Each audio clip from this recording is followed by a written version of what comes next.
भोलेनाथ की बारात पहुंची है हिमालय नगरी। और वहां पहले तो शिव को लोग पहचान न पाए,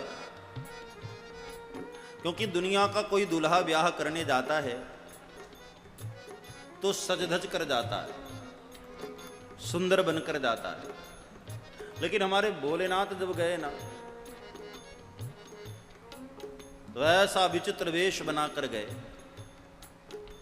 चिताभस्मालेपो गर्लमसनम दिगपट धरो, जटाधारी कंठे भुजगपतिहारी पशुपति कपाली भूतेषु। सिर पर जटाओं का मुकुट, गले में मुंड का माल, सर्प के आभूषण। आज का दूल्हा ब्याह करने जाता है तो स्वर्ण आभूषण, लेकिन हमारे भोलेनाथ गए ना तो सर्पाभूषण। क्या मतलब? सर्प यानी मौत हर वक्त भोलेनाथ के गले में होती है। भगवान भोलेनाथ का दर्शन करके हमें सीखना चाहिए। मौत को भगवान भोलेनाथ अपने गले में लेकर चलते हैं। क्या मतलब? ये दुनिया वालों को कहना चाहते हैं, दो बातों को याद रख, जो चाहत कल्याण। दो बातों को भूल मत, जो चाहत कल्याण। नारायण एक मौत को, दूजे श्री भगवान। इन दो व्यक्ति को हमेशा याद रख। मौत को और ठाकुर को, श्री हरि को, भगवान भोलेनाथ को। हर वक्त ये दोनों हमको याद रहे ना, तो हमसे कोई अपराध न होगा, हमसे कोई भूल नहीं होगी। आदमी जब पाप करता है तो ये भूल ही गया होता है कि मुझे भी एक दिन मरना है। महाभारत में युधिष्ठिर जी को पूछा गया कि सबसे बड़ा आश्चर्य संसार में क्या है? धर्मराज ने यही कहा कि सबसे बड़ा आश्चर्य, लोग अपने सामने लोगों को मरते देख रहे हैं, लेकिन फिर भी अपने आप को अमर मानकर बैठे हैं। यही सबसे बड़ा आश्चर्य। हमारी आंखों के सामने कई लोग चले जा रहे हैं, फिर भी हमको लगता है कि नहीं नहीं, मैं थोड़ी मरूंगा। यही सबसे बड़ा आश्चर्य। जो जन्मे हैं वो मर भी रहे हैं, हम देख भी रहे हैं, फिर भी हमको अकल नहीं आती है। यही सबसे बड़ा आश्चर्य है। दो बातों को याद रख, जो चाहत कल्याण। कोई आदमी यदि ये कहे कि महाराज हमसे भूल बहुत होती है, पाप बहुत होती है, तो मैं उसको कहना चाहूंगा कि हर वक्त यदि ये याद रखो कि हमें मरना है, तो क्या पाप करोगे? हम अपनी मृत्यु को भूल जाते हैं। याद कर सिकंदर के हौसले तो वाली थे, जब गया था दुनिया से दोनों हाथ खाली थे। मौत ने जमाने को ये क्षमा दिखा डाला, कैसे कैसे रुस्तम को खाक में मिला डाला। तू यहाँ मुसाफिर है, ये सराय पानी है, चार रोज की मेहमा तेरी जिंदगानी है। दो बातों को याद रख, जो चाहत कल्याण। भोलेनाथ मृत्यु को सदैव अपने गले में धारण करके चलते हैं, दुनिया को बताना चाहते हैं मौत हर वक्त हमारे सिर पर मंडरा रही है। एक महात्मा कहीं जा रहे थे तो एक घर के सामने बड़ी भीड़ लगी थी और लोग बहुत रो रहे थे, सिर पीट रहे थे। महात्मा वहां रुके। अरे भैया क्या हुआ, क्यों रो रहे हैं आप लोग? तो उस घर में किसी की डेथ हो गई थी, उसका शव पड़ा हुआ था। लोगों ने कहा कि बाबा ये आदमी मर गया, हम लोग इसलिए रो रहे हैं। महात्मा ने उसको देख करके मुस्कुराकर कहा, अरे ये मरा नहीं है। तो वो लेटा था जमीन पर, लोग कहते मर गया। वो लेटा था जमीन पर, लोग कहते मर गया। महात्मा ने कहा, ये बेचारा था सफर में, आज अपने घर गया। ये बेचारा था सफर में, इतने दिनों से तो ये सफर कर रहा था, आज घर गया लौटकर। हमारा घर ये नहीं है, हमारा घर कहीं और है। हम इस बात को भूल गए हैं और अपने आप को हमने केवल शरीर मान लिया है। भगवान शंकर भभूत लगाकर मानो दुनिया को बताए कि हे जीव, जिस शरीर को तुम अपना मानकर बैठे हो, ये देखो चिता की भस्म की तरह ये शरीर भी एक दिन तुम्हारा भस्म होने वाला है। किसी की लाश को चिता में जलाई जाती है, किसी की लाश को कब्र में दफनाई जाती है, किसी की लाश को गीधों को खिलाई जाती है। यूं ही बना बना करके सबकी दुनिया मिटाई जाती है। कितने मुफलिस हो गए, कितने तवंगर हो गए, खाक में जब मिल गए तो दोनों बराबर हो गए। चाहे ब्राह्मण हो, क्षत्रिय हो, शूद्र हो, वैश्य हो, धनवान हो, गरीब हो, कोई भी हो, चिता में जल जाने पर दोनों एक बराबर हो जाते हैं। ये शरीर जिसको तुम इतना संभालते हो,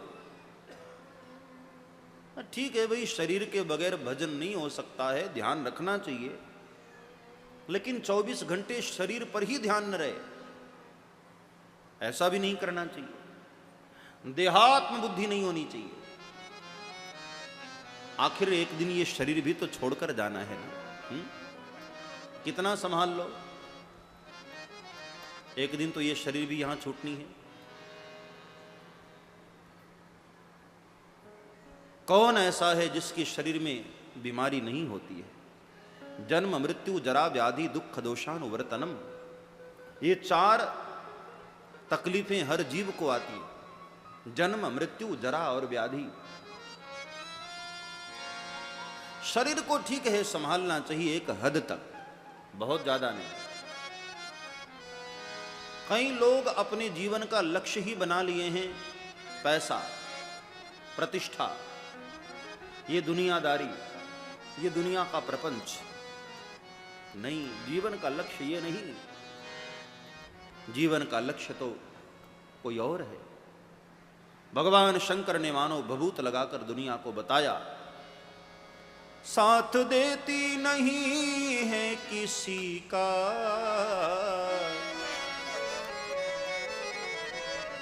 क्या भरोसा है इस जिंदगी का, क्या भरोसा है इस जिंदगी का, क्या भरोसा है इस जिंदगी का, क्या भरोसा है इस जिंदगी का, क्या भरोसा है, क्या भरोसा है,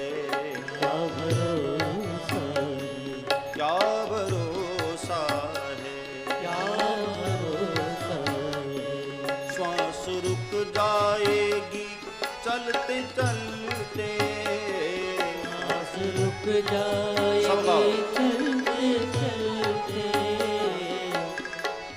कब श्वास बंद हो जाए कोई भरोसा है क्या? कई बार लोग रात्रि में सोते हैं और सोते ही रह जाते हैं। जैसे कभी कभी माताएं जब गैस पर भोजन बनाती हैं, रोटी अभी तवे पर डाली, एक ही तरफ सिकी है और इतने में गैस खत्म। उस रोटी को पलट भी न पाए और गैस गया। हमारी जिंदगी के साथ भी तो यही होता है। जीवन की आधी रोटी ही सिकी होती है और मालिक का बुलावा आ जाता है। श्वास रुक जाएगी चलते चलते, श्वास रुक जाएगी चलते चलते, क्षमा बुझ जाएगी जलते जलते, क्षमा बुझ जाएगी जलते जलते, दम निकल जाएगा, दम निकल जाएगा, दम निकल जाएगा, दम निकल जाएगा, दम निकल जाएगा, दम दम निकल जाएगा, रोशनी का क्या भरोसा है इस जिंदगी का, क्या भरोसा है इस जिंदगी का, क्या भरोसा है, क्या भरोसा है, क्या भरोसा है, क्या भरोसा है, क्या भरोसा है। क्या भरोसा है। तो भगवान शंकर का बड़ा अद्भुत वेश, ऐसा वेश लेकर के भोलेनाथ पहुंचे हैं। पहले तो हिमांचलवासी डर गए,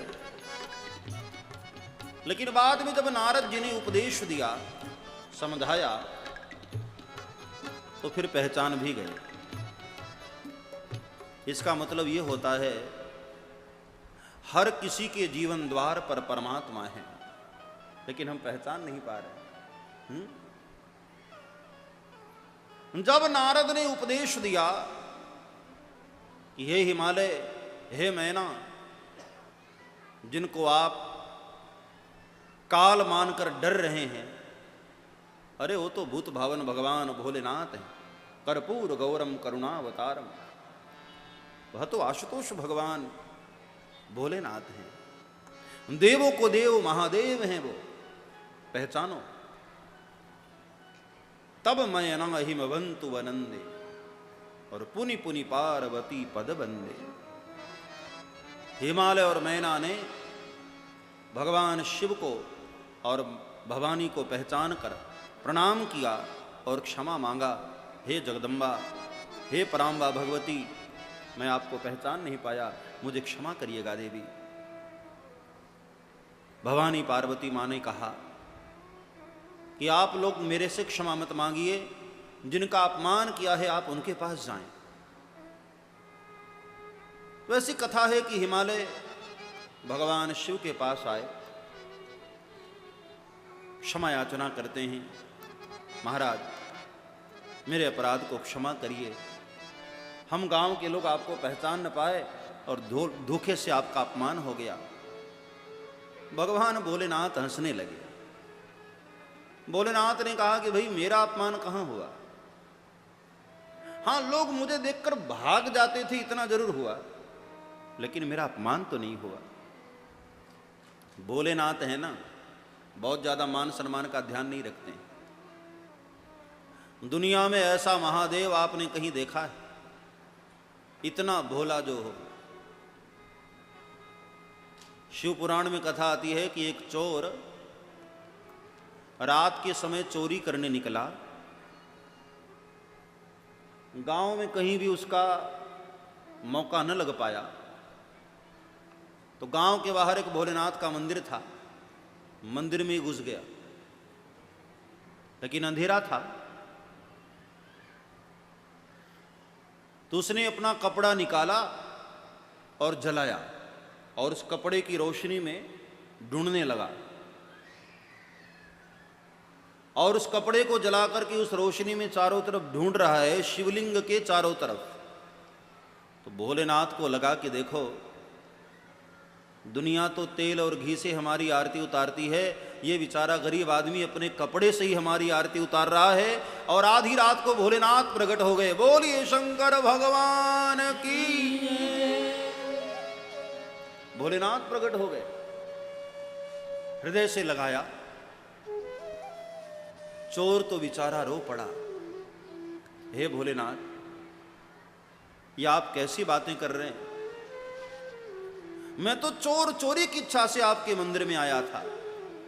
भगवान ने कहा कि नहीं बेटे, तूने हमारी आरती उतारी है, दीप जलाया है हमारे मंदिर में, वरदान मांग। और भोलेनाथ ने उसको वरदान दिया और कहते हैं उस चोर की मृत्यु हुई और अगले जन्म में वह बंगाल के एक राजा के घर राजकुमार बनकर के पैदा हुआ। और जब वो राजा बना तो उसने अपने सारे मंत्रियों को बुलाकर कहा कि हमारे राज्य में जितने भी मंदिर हैं, सभी मंदिरों में जितना हो सके दीप जलाया जाए, क्योंकि मैंने केवल कपड़ा जलाया और कपड़ा जला करके जब राजकुमार राजा बन सकता हूं तो हजारों दीप दान करूंगा तो भोलेनाथ की कितनी कृपा होगी।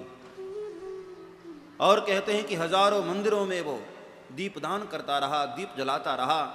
फिर जब मरा तो अगले जन्म में वह देवताओं का खजांची, वित्त मंत्री, कुबेर बनकर के पैदा हुआ और भगवान शंकर ने अपने हृदय से लगाया उसको। चोरी करने वाला एक चोर भोलेनाथ की कृपा से कुबेर बन गया। बड़े भोले हैं हमारे भोलेनाथ। सब्सक्राइब करें श्री चिन्मयानंद बापू जी के YouTube चैनल को और हमारे वीडियोस को सबसे पहले देखने के लिए बेल आइकॉन को दबाना न भूलें।